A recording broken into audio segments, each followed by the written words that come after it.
atau dendam atau punya perasaan yang atau prasangka hati yang tidak senang, mari kita buang semua penyakit. Ini penyakit hati yang apabila disimpan akan menjadikan penyakit zahir dan batin.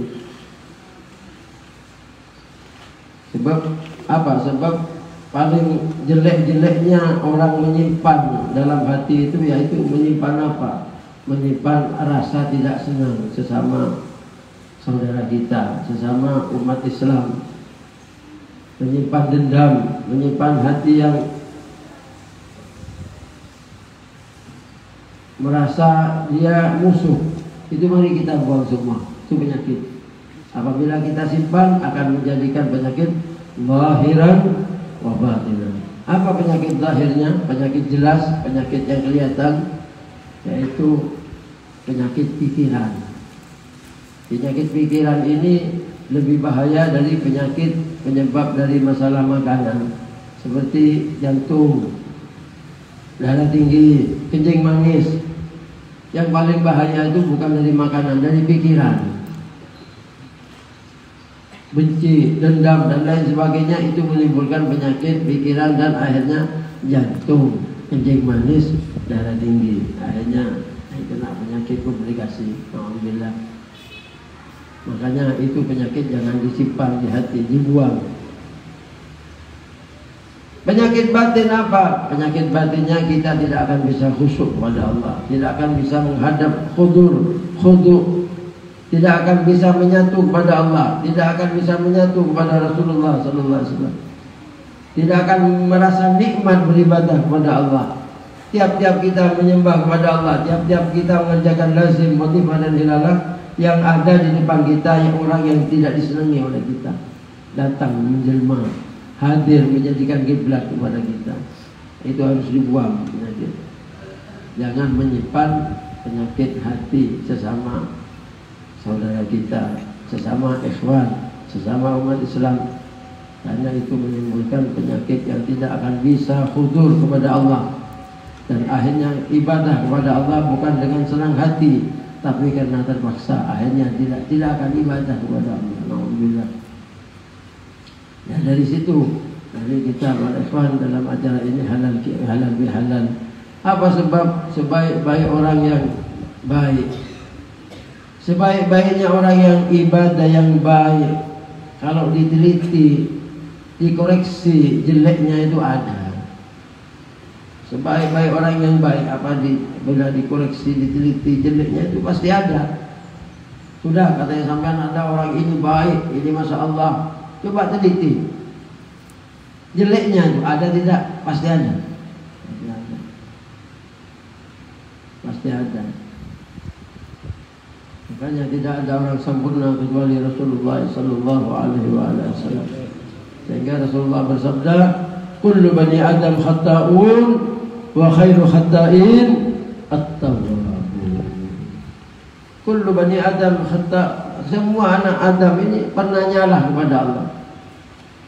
Semua manusia pernah pasti punya kesalahan kepada Allah. Pasti pernah punya salah. Pasti pernah berbuat dosa. Pasti pernah keliru. Sebaik-baik orang yang salah, yang keliru, yang berbuat dosa, yang paling baik di antara mereka yaitu siapa? Orang yang bertobat kepada Allah. Orang yang bertobat. Kalau salah kepada Allah, ya kita tobat kepada Allah. Kalau salah kepada manusia, jangan tobat sama Allah. Harus minta ampun kepada orang yang disalahkan. Itu hakul adami. Hakul adami lebih berat daripada hakullah. Tanggungan sesama manusia itu lebih berat daripada tanggungan kepada Allah. Kalau sampai Allah akan mengampuni apabila kita minta ampun. Bolak-balik Allah mengampuni. Tapi kalau salah kepada manusia itu repot. Tidak bisa kita minta ampun kepada Allah. Dan sifat pengampunan manusia ini terbatas, tidak seperti Allah Subhanahu wa taala. Dan hakul adami ini berat.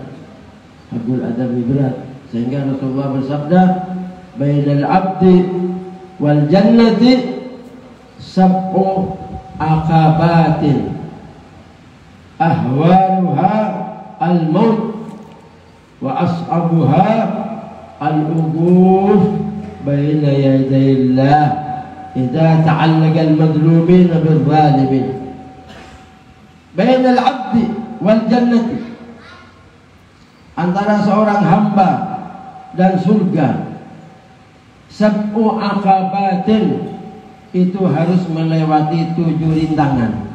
Orang yang mau masuk surga harus melewati 7 rintangan. Orang mati tidak langsung nyelonong surga, itu masih melewati 7 rintangan. Untuk masuk surga harus melewati 7 rintangan. 7 rintangan ini semuanya berat dan menakutkan dan mengkhawatirkan. Ahwaluha al-maut. Yang paling enteng di antara 7 rintangan itu, paling entengnya yaitu menghadapi kematian. Kematian paling enteng. Padahal menurut sampean kematian paling berat. Ahwaluha al-maut.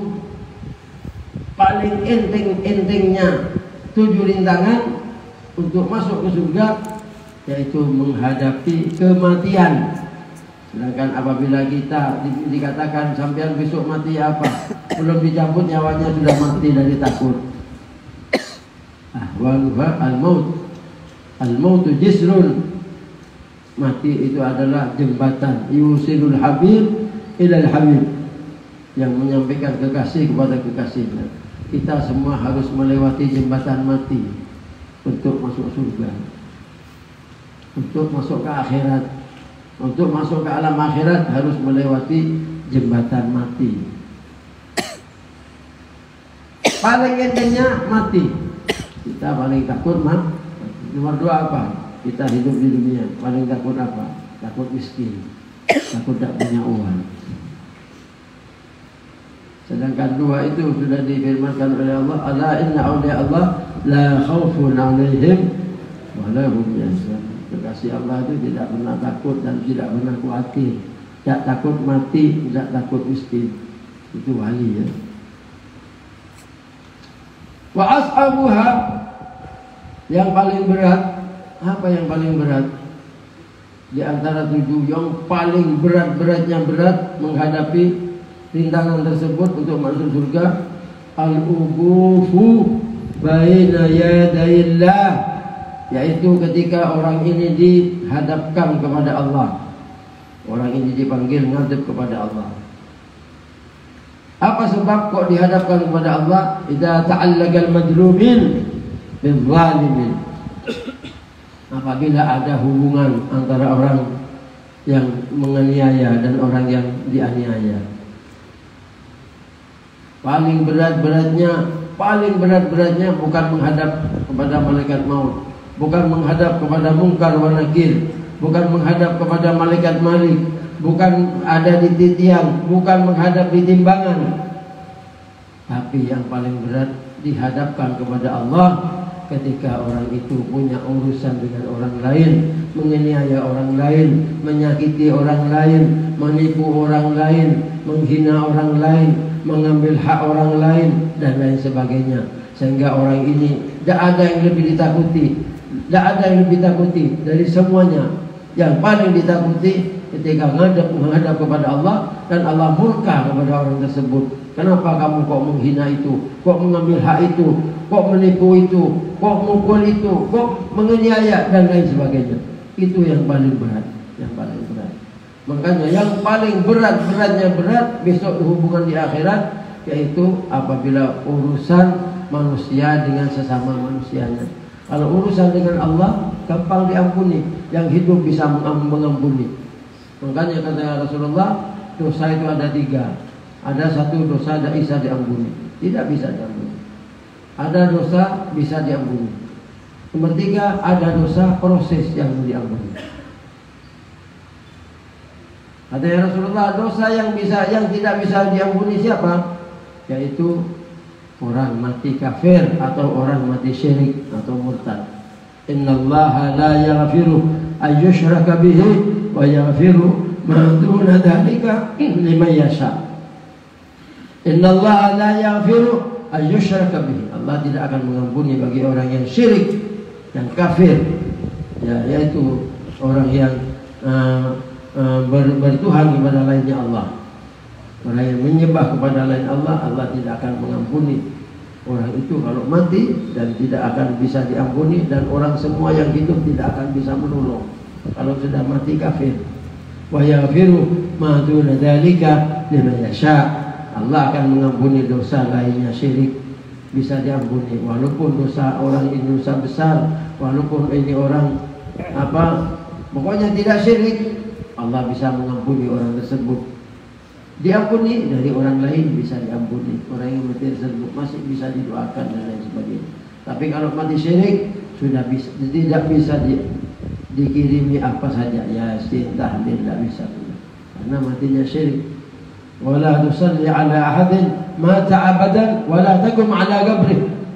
Allah Subhanahu wa taala berfirman, kamu tidak boleh menyolati orang yang mati kafir, dan tidak boleh berdiri di atas kuburannya mendoakan orang yang mati kafir. Yang nomor 2, dosa yang bisa diampuni oleh Allah siapa? Yaitu dosa bainahu wa bainal khaliq.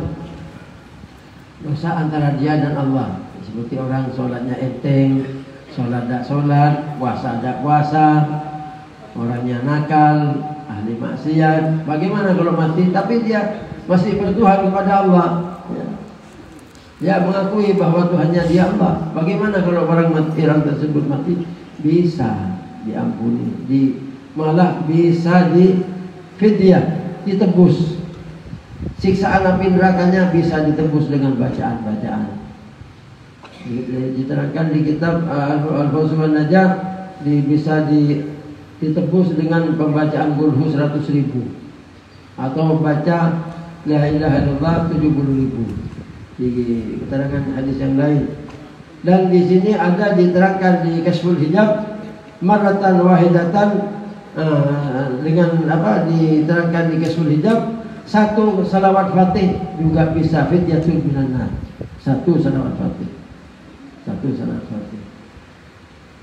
Saya ini sekali tempo waktu sama ukhti, saudara perempuan saya tuh punya teman namanya Hisham, orang Wahabi.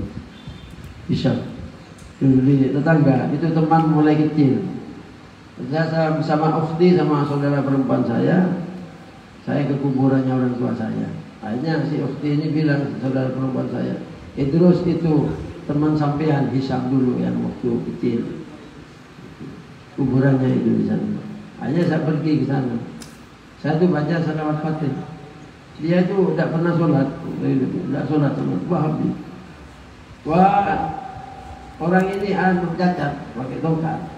Dan saya sendiri melihat waktu dia akan meninggal itu matanya itu sampai mendelik begini, yang mau meninggal. Itu saya terus ke kuburannya, saya baca salawat fatih, terus alhamdulillah saya tahadus bin ni'mah, dapat 1 minggu saya ra'a fil manam. Saya melihat dalam mimpi ketemu sama Hisham itu. Dia pakai baju putih, baju kotak, terus pakai kopiah putih, terus senyum. Oh, berarti kena tolong salawat fatih. Alhamdulillah. Itu bukan saya mengada-ngada ya. Itu isyarat. Tahu-tahu datang mimpi ke saya, terus dia mimpi Hisham ini pakai baju putih, pakai kopiah, terus senyum, mukanya bagus. Padahal waktu mau mati itu mimpinya Masya Allah, tak karuan. Ini bukti salawat fatih bisa fidyatul. Jadi nomor 2, ada dosa yang bisa diampuni oleh Allah apabila hubungan dia dengan Allah.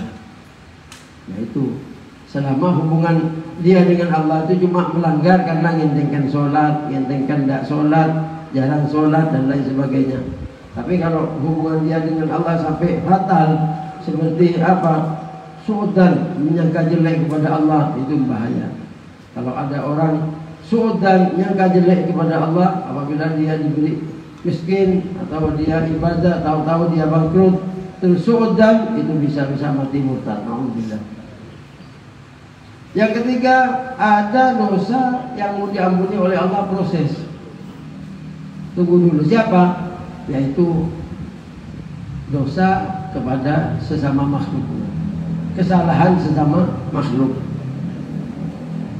itu orang yang salah kepada orang, nyakiti orang, nipu orang, atau ya maaf pernah punya tanggungan tidak dipenuhi sampai mati, itu bahaya. Ya itu urusan begitu tidak bisa ditolong, tidak bisa. Itu proses di akhirat, tidak bisa sampean menolong orang yang kayak demikian, tidak bisa. Sehingga Rasulullah Sallallahu Alaihi Wasallam di waktu Rasulullah ini akan menyembayangi orang mati, Rasulullah ini nanya, ini orang yang mati punya utang, kata Rasulullah. Iya ya Rasulullah, sudah sampean yang sholat jenazah, saya tidak mau. Hanya ada sahabat, ya Rasulullah saya akan menyolati. Oh ya sudah, saya akan membayar utangnya. Ya sudah, saya menyolati. Hati-hati, makanya jangan meremehkan hakul adami, jangan meremehkan hak sesama manusia, sesama orang Islam, lebih-lebih sesama ikhwan. Jangan sampai meremehkan. Makanya di sini ulama terus mengatakan halal di halal. Para ikhwan yang terakhir, kita harus saling husnudzan. Ikhwan Tijani harus husnudzan, saling sangka baik, selalu menyangka baik, terutama husnudzan kepada Allah, yang baik kepada Allah. Nomor dua, husnudzan ala ibadihi, yang baik kepada hamba Allah. Hati-hati, husnudzan kepada Allah, yang baik kepada Allah adalah adab atau tata kerama atau akhlak kepada Allah. Akhlak yang paling tinggi kepada Allah yaitu husnudzan, menyangka baik kepada Allah. Apa-apa yang datangnya dari Allah tidak ada jeleknya, semuanya baik. Baik berupa nikmat atau nikmat, berupa nikmat atau penyakit atau musibah, hujan tidak hujan, sampai dapat rezeki banyak atau dikurangi rezekinya, semua apa yang datangnya dari Allah itu semuanya tidak ada jeleknya, semuanya baik dan semuanya ada hikmahnya. Jadi husnudzan kepada Allah adalah akhlak yang paling tinggi, tata krama yang paling tinggi. Jadi kita kalau mikir bagaimana akhlak kita kepada Allah, yaitu kita selalu nyangka baik kepada Allah. Diberi sakit, alhamdulillah oleh Allah. Kalau kita tidak diberi sakit, mungkin kita lupa kepada Allah dan lain sebagainya. Pokoknya apa semua datangnya dari Allah, semuanya baik. Nomor dua, husnudzan kepada hamba Allah, walaupun kepada orang yang, pokoknya husnudzan kepada hamba Allah. Sangkaan baiknya seorang mukmin kepada orang yang tidak baik, ya, itu adalah merupakan doa mustajabah. Sangkaan baiknya seorang mukmin kepada orang yang belum sempurna Islamnya, itu merupakan doa mustajabah. Misalnya ada orang itu kok baik padahal tidak baik, akhirnya orang yang tidak baik oleh Allah dijadikan baik karena sangkaannya orang yang mukmin tersebut. Ini ada satu cerita riwayat. Ada satu riwayat di zaman dulu, ada rombongan rampok dulu naik kuda. Dia rampok ke sana ke sini tidak berhasil sehingga kelaparan semua. Tidak ada yang mau dimakan. Akhirnya masuk ke rumahnya satu orang yang saleh, yang husnudzan.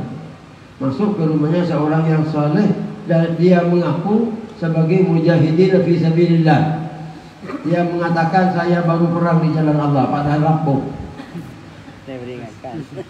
Dia mengatakan saya ini mujahidin berperang di jalan Allah padahal ini rampok.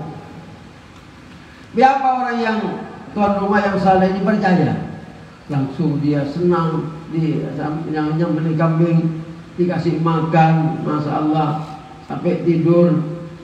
Di waktu itu si ketua rampok itu melihat anaknya tuan rumah itu ada yang cacat. Terus paginya tahu-tahu si rampok itu melihat anaknya tuan rumah yang cacat itu kok sembuh. Loh, anak sampean ini kok sembuh? Padahal saya lihat tadi malam cacat. Kok sembuh? Ini dapat barokahnya sampean ini. Apa? Makanannya sampean sama teman-teman sampean semua, airnya semua saya makankan ke anak saya minumkan ke anak saya saya masukkan ke anak saya yang cacat tadi, terus sembuh. Padahal itu rampung. Apa? Husnudzan. Husnudzan, sangkaan baik. Sehingga gimana? Rampungnya nih nangis kepada Allah. Langsung taubat semuanya. Semuanya bertobat sama Allah. Taubat sama Allah. Berubah, ya Allah, saya ini rampung. Kok bisa? Hanya dia bertobat sama Allah. Masya Allah. Yaitu husnudzan, sangkaan baiknya seorang mukmin kepada orang yang tidak baik menjadi baik. Itu adalah merupakan doa mustajab. Tapi sebaliknya hati-hati. Sangkaan jeleknya seorang yang baik kepada orang yang baik. Padahal orang itu baik, kok disangka jelek? Oh, itu kok tidak benar, tidak beres. Akhirnya gimana sangkaan itu bumerang untuk bagi yang nyangka. Bumerang, senjata makan tuan. Doanya itu senjata makan tuan. Akhirnya dia yang akan jelek.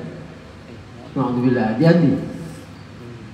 Oh, itu kok bajingan, itu kok orang tidak benar, itu orang tidak beres. Padahal itu orang baik, padahal orang saleh, disangka jelek. Bagaimana sangkaan itu? Lari ke dia sendiri. Akhirnya dia yang akan jadi orang yang tidak baik. Hati-hati. Mustajab untuk dirinya sendiri. Hati-hati. Itu doa, berarti dia mendoakan jelek sama dirinya sendiri. Alhamdulillah. Jadi suudzan, sangkaan jelek seorang yang baik kepada orang yang baik disangka jelek, maka doa yang jelek itu larinya kepada yang baik, akhirnya yang baik jadi jelek. Alhamdulillah. Hati-hati. Banyak orang mengatakan saya dulu sama sampean lebih parah dari saya. Itu banyak kan? Saya dulu dibilang gini, dibilang gitu, nggak tahu yang bilang lebih parah lagi. Makanya di sini Rasulullah bersabda, "Man ra'a minkum munkaran falyughayyirhu biyadihi. Fa in lam yastati' man ra'a minkum munkaran falyughayyirhu biyadihi. Fa in lam yastati' fa bi lisanihi. Fa in lam yastati' fa bi qalbihi. Wa dzalika adzaful iman." Barang siapa yang melihat barang mungkar, barang maksiat, kalau imannya sempurna, dia rusak lewat tangan, artinya dihalangi. Jangan ini rusak pakai tangan. Kalau tidak bisa pakai tangan, pakai lidah. Jangan ini. Kalau tidak bisa pakai lidah, pakai hati. Sudah menjauh. Apa sebab? Wadzalika, semuanya itu pakai tangan tidak bisa, pakai lidah tidak bisa, dzalika itu pakai hati tidak bisa. Apa sebab? Adzaful iman. Karena imannya orang ini masih lemah, masih senang juga bermaksiat maksudnya. Paham? Makanya kalau orang tidak ngerti nafsiri hadis ini repot. Wadalika, dalika ini larinya ke tangannya tidak sanggup, lidahnya tidak sanggup, hatinya menjauh, ya tidak sanggup juga. Karena apa? Dhaif, adzaful iman. Karena dia imannya masih lemah juga seperti orang yang bermaksiat tersebut. Masih senang juga kepada maksiat. Bisa juga terjadi kemaksiat. Jangan kalau masih senang kepada maksiat. Jangan pakai tangan, jangan pakai lidah, menjauh saja. Kalau masih bisa untuk bermaksiat, jangan tahu-tahu, padahal dia masih senang, jangan. Nanti terjerumus sendiri kamu dapat. Banyak kejadian itu. Maka Rasul, jangan. Kalau masih kamu kira-kira bisa terjatuh ke maksiat tersebut, jangan menghalangi, jauhi saja. Itu kata Rasul. Wadzalika adzaful iman, karena itu semuanya lemah imannya. Orang yang menghalangi itu sama dengan orang yang bermaksiat, imannya sama, dhaif. Ya itu seperti tadi yang saya katakan. Seperti tadi. Itu ya, itu mengatakan orang ini kok tidak tahunya larinya ke diri sendiri. Itu hati-hati. Para ikhwan, para hadirin, mari kita dalam acara rutin ini dibuka dengan halal. Dan Rasulullah juga mengingatkan kepada kita, man arada ayyadhkura uyuba nafsi man arada ayyadhkura uyuba akhika falyadhkur uyuba nafsi.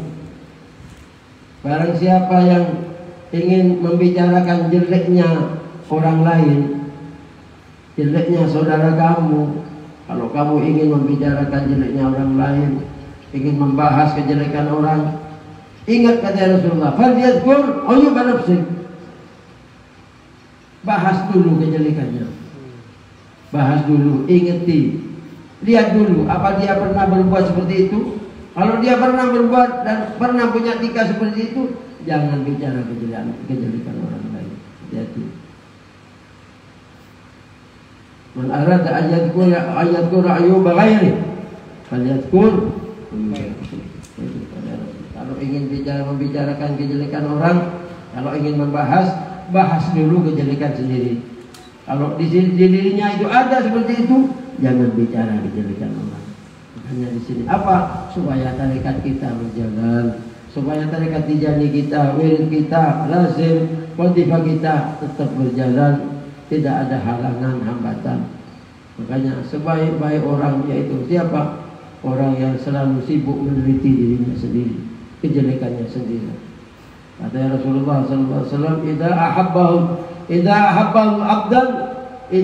Allahu 'abdan bassarahu 'uyubahu wa zahhadahu fid dunya wa faqihu fid din. Rasulullah bersabda, apabila Allah cinta kepada seseorang, Allah mencintai, artinya Allah ingin mendekatkan dia kepada Allah, ingin supaya dia itu kenal benar kepada Allah, supaya dia itu futuh dan usul ma'rifat billah. Ya apa kata Rasulullah? Bassarahu uyubahu. Maka oleh Allah dia itu sibuk diperlihatkan kejelekannya. Bassar, dia selalu melihat kejelekannya. Kebaikannya tidak pernah kelihatan, kejelekannya yang kelihatan. Orang ini sudah baik, ahli ibadah, ahli taat, tapi keibadahnya, ketaatannya, amaliyahnya tidak pernah kelihatan. Yang kelihatan jeleknya tuh. Itu apabila Allah cinta. Apabila Allah cinta, besar. Oleh Allah diperlihatkan kejelekannya. Dia itu seakan-akan jelek, tidak ada baiknya sama sekali. Kalau itu orang dicintai oleh Allah. Tapi sebaliknya, apabila Allah benci kepada seseorang, bagaimana? Kejelekannya tidak pernah kelihatan. Yang kelihatan baiknya tok. Sehingga dia itu kibir, sombong, dan mengaku dan lain sebagainya. Alhamdulillah.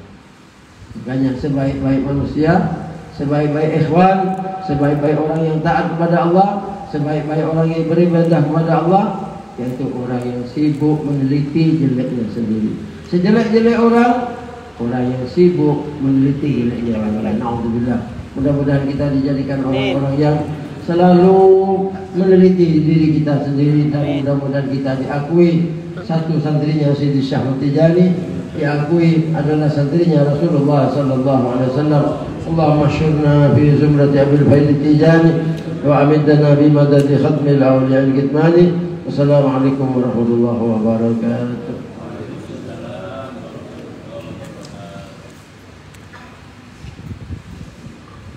أعوذ بالله من الشيطان الرجيم بسم الله الرحمن الرحيم اللهم صل صلاة تنجينا بها من جميع الأهوال والآفات وتقضي لنا بها جميع الحاجات وتطهرنا بها من جميع السيئات وترفع لنا بها عندك على الدرجات وتبلغنا بها أقصى الغاية في جميع الخيرات في الحياة وبعد الممات إنك على كل شيء قدير إنك على كل شيء قدير إنك على كل شيء قدير ربنا آتنا في الدنيا حسنة وفي الآخرة حسنة وقنا عذاب النار وصلى الله على سيدنا محمد والحمد لله رب العالمين. الفاتحة.